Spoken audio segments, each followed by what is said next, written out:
Guys, रात का जो समय होता है वो अंधेरे का समय होता है, लेकिन कई जगहें ऐसे भी होती हैं जहाँ पर इंसान के दिल में भी अंधेरा उतर जाता है। और इस दुनिया में सबसे खतरनाक इंसान वो इंसान होता है जो अपने असली चेहरे को कभी किसी के सामने लाता ही नहीं है। और ऐसा मैं क्यों कह रहा हूँ वो आज की डरावनी स्टोरी में आप अच्छे से समझ जाओगे। बिहार के नालंदा के पास एक गाँव था, रामपुर। ये गांव अपनी शांति और परंपराओं के लिए प्रसिद्ध था। दिन में यहाँ पर खेतों की हरियाली चमकती थी और रात में दिया बाती चमकता था, जिसकी वजह से पूरा गांव मानो ऐसा लगता था कि हर दिन कुछ न कुछ सेलिब्रेशन ही चल रहा है। लेकिन इस गांव की परंपराओं में से एक परंपरा थी जिसके लिए बहुत ज्यादा प्रसिद्ध था, और वो था श्रद्धा मेला। ये जो मेला वाला परंपरा था ये इस गाँव में सालों से चल रहा था।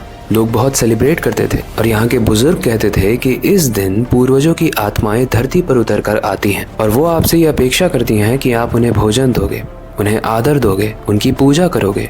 और ये चीजें अगर उन्हें नहीं मिलती हैं तो वो होता है जो आज की कहानी में हुआ। आज की कहानी बाकी कहानियों से काफी डिफरेंट है, लेकिन आज की कहानी बहुत डरावनी है और समय के साथ ये डर इंक्रीज होता जाएगा जैसे जैसे हम स्टोरी में आगे बढ़ेंगे। लेकिन उससे पहले लोग स्टोरीज, ये जो मेला होता था ये एक स्पेसिफिक मोमेंट पे होता था। ये एक स्पेसिफिक महीने में होता था जिसे कहते हैं शरद का महीना। और शरद के महीने में अमावस्या की रात को ही होता था, जब एकदम अंधेरा होता था। तब ये गांव वाले अपने दिए जलाकर उजाला करते थे और उन पूर्वजों की पूजा करते थे जो इस धरती पर उतर कर आते थे। एक तरफ पूजा चल रही होती थी, एक तरफ मंत्रों का उच्चारण चल रहा होता था और दूसरी तरफ स्वादिष्ट भोज बन रहा होता था जिसमें खीर, पूड़ी और सब्जी जैसी टेस्टी चीजें बन रही थी। लेकिन जैसे जैसे रात गहरी होने लगती है ऐसा माना जाता है कि वो पूर्वज उतर कर इसी भीड़ के बीच में किसी इंसान का चेहरा लेकर घूमने लगते हैं। बिहार के रामपुर के लोग ऐसा कहते हैं कि ये एक ऐसी रात होती है जिसमें इंसान और भूतों के बीच का जो पर्दा होता है वो पतला हो जाता है। मतलब इंसान भूतों को और भूत इंसान को साफ साफ देख सकते हैं। लेकिन ये अपने आप में काफी डरावना है। लेकिन इससे भी डरावना था इस गांव में रहने वाला एक इंसान जिसका नाम था शिवराज मिश्रा। शिवराज अपने प्रोफेशन से एक टीचर था। दिन में वो बच्चों को पढ़ाता था और रात में जाकर वो मंदिर के सामने खूब गाना गाता था। उसकी जिंदगी बहुत ही सीधी थी, बहुत ही शांत थी और गांव वाले उसको बहुत ही ईमानदार इंसान भी मानते थे। शिवराज की रिसेंटली में भी एक शादी भी हुई थी राधा नाम की लड़की से, और वो भी बहुत ही प्यारी और मासूम लड़की थी। लेकिन प्रॉब्लम ये थी कि उनकी शादी के 2 साल हो चुके थे और अभी तक उनका कोई भी संतान नहीं हुआ था। इस चीज को कुछ लोग तो समझते थे, लेकिन कुछ लोग इस चीज का मजाक भी उड़ाते थे, जैसे गांव में माहौल होता भी है। वो बोलते थे कि मिश्रा जी आपका घर घर नहीं है, क्योंकि घर तो बच्चों से होता है। कुछ लोग हंस के बोलते थे कि लगता है भगवान इनको संतान का वरदान देना ही भूल गए। कुछ लोग तो शिवराज को भी फट्टू बोलते थे। लेकिन राधा शिवराज से बहुत स्नेह करती थी, बहुत प्यार करती थी, उसकी बहुत रिस्पेक्ट करती थी, क्योंकि वो एक समझदार इंसान था। और जब भी लोग क्रिटिसाइज करते थे शिवराज को तो राधा उसे संभाल लेती थी और बोलती थी कि तुम हो ना, जब बच्चा आना होगा तो आ जाएगा, तुम इन लोगों की बातों पर ध्यान मत दो। अब ये जो शिवराज की राधा थी ना, ये बड़ी ही सुंदर थी। काफी लोग इसको पसंद करते थे, लेकिन राधा सिर्फ शिवराज से प्यार करती थी, और करे भी क्यों ना, क्योंकि वो तो उसका पति था। और एक रात कुछ ऐसा हुआ जो बिल्कुल नहीं होना चाहिए था। राधा अपने मायके जा रही थी और रास्ते में कुछ जमींदारों ने राधा को घेर लिया। वो जो जमींदार थे ना, वो बहुत ही ताकतवर थे, बहुत ही खूंखार थे, और वहाँ आसपास के लोग ये देख भी रहे थे कि वो राधा को तंग कर रहे हैं, लेकिन कोई भी उसकी हेल्प नहीं कर रहा था। वो जमींदार राधा को तंग किए जा रहे थे, उसके कपड़े फाड़ने लगे, लेकिन सबने अपनी बस आंखें झुकाई, किसी ने भी उसकी हेल्प नहीं की। वो चिल्लाती रही, चीखती रही, लेकिन कोई भी नहीं आया मदद के लिए। शिवराज इस चीज से अनजान था, वो अपने घर में बैठा हुआ था, लेकिन किसी ने उसको बताया भी नहीं। उस रात उन जमींदारों ने राधा के साथ बहुत जुल्म किए, ऐसे जुल्म जो किसी भी इंसान को कांपने के लिए मजबूर कर दे। और फिर अगली सुबह वो हुआ जो बिल्कुल नहीं होना चाहिए था।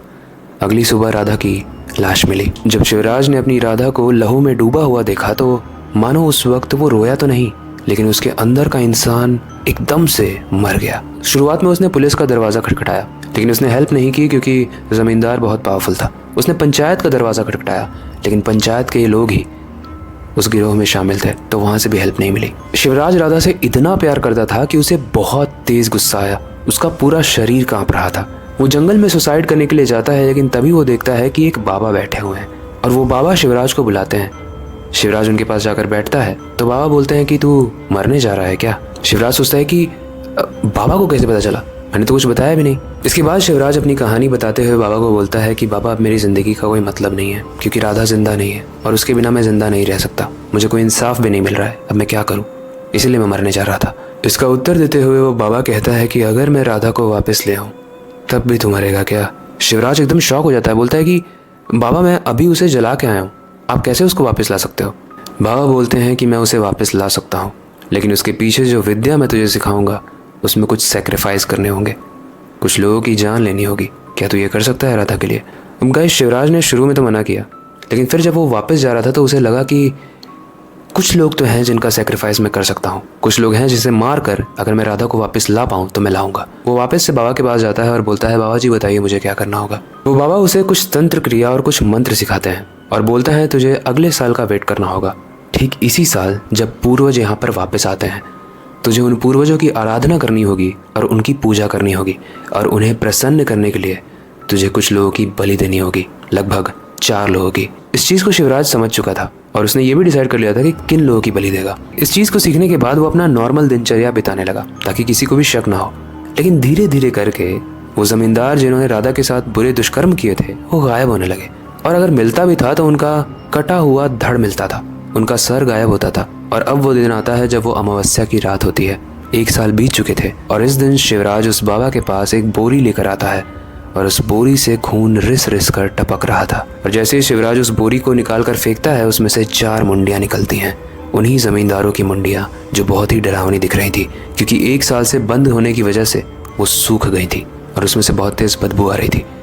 लेकिन बाबा ने बोला कि तूने बहुत अच्छा काम किया है, तू यहाँ पर बैठ और अपनी साधना शुरू कर। शिवराज ने अपनी साधना शुरू की और ऐसा माना जाता है कि उसके बाद से वो राधा वापस तो आई, लेकिन वो विद्या इतनी खतरनाक थी कि राधा ने शिवराज और बाबा दोनों को ही मार दिया। गाइस, इस कहानी को वहाँ के रामपुर के गांव वाले ही सुनाते हैं और ऐसा बोलते हैं कि आज भी उस गांव में इस अमावस्या के दिन साल में 1 बार राधा ज़रूर आती है अपने शिवराज के साथ। इसलिए आज भी वो लोग राधा और शिवराज की पूजा करते हैं ताकि वो लोग शांत रहें, और इस पूजा में वो उन जमींदारों के नाम लेकर गाली भी देते हैं ताकि राधा और शिवराज गुस्सा ना हो। गाइस, ये कहानी तो यहीं तक थी, इसमें कितना सच है कितना झूठ वो तो आप डिसाइड करो। लेकिन एक बात जो सीखने वाली है वो ये है कि दुनिया कमज़ोर लोगों के लिए कितनी ज़्यादा ख़राब है ना। जो ज़मींदार लोग होते हैं, जो अमीर लोग होते हैं, वो हर केस को दबा सकते हैं, वो जिसके साथ भी चाहें वो हर चीज़ कर सकते हैं, लेकिन एक गरीब अपने ऊपर हो रहे जुल्म से भी अपना बचाव नहीं कर सकता, और ना ही अपनी फैमिली का। गरीब होना ही मानो एक श्राप है, सीधा होना ही मानो एक श्राप है, ईमानदार होना ही मानो एक श्राप है। बाकी आई होप आज की कहानी आपको अच्छी लगी होगी। आज की कहानी से रिलेटेड आपके पास कोई फीडबैक है तो आप हमें कमेंट सेक्शन में बता सकते हो। इसके अलावा अगर आपके पास कोई टॉपिक है जिसे आप चाहते हो कि हम आने वाले स्टोरी में कवर करें तो उसे भी आप हमें कमेंट सेक्शन में बता सकते हो। हम आपकी सारी ही कमेंट्स को पढ़ते हैं। फिलहाल के लिए हमेशा की तरह वक्त आ चुका है इस स्टोरी को एंड करने का और नई सुपर इंटरेस्टिंग और डरावनी कहानी पर काम शुरू करने का। लेकिन जाने से पहले मैं हमेशा की तरह एक ही चीज़ करना चाहूँगा, अपनी क्यूरियोसिटी को डाय मत होने देना, नई चीज़ें सीखते रहना, अपने बेड के नीचे और खिड़की के बाहर ज़रूर देख लेना। मिलते हैं अगली वीडियो में।